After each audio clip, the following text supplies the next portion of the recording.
Рампите на границите меѓу Македонија, Србија и Албанија од 2023 година да бидат отворени за граѓаните на трите земји, да нема царини, да се обезбеди слободен проток на стоки, услуги и капитал.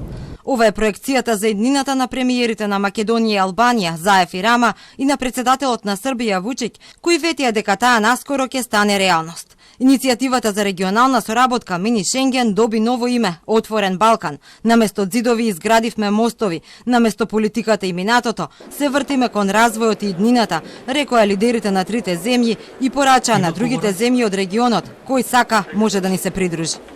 Наша цел е 100% за сите стоки или роба да има слободна трговија. 100% за сите услуги или сервиси да има комплетно соработка без било какви царини. 100% за движењето и мобилноста на луѓето, на капиталот.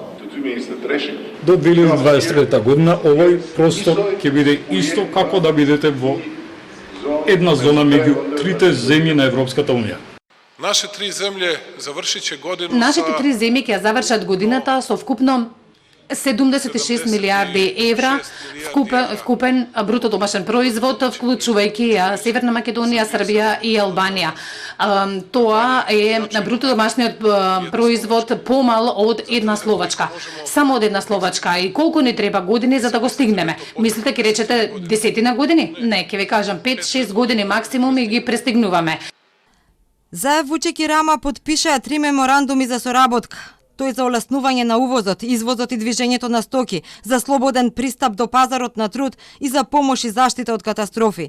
На форумот учествува и над 350 компании од трите земји. Стопанството побара од лидерите да реализираат тоа што ветила.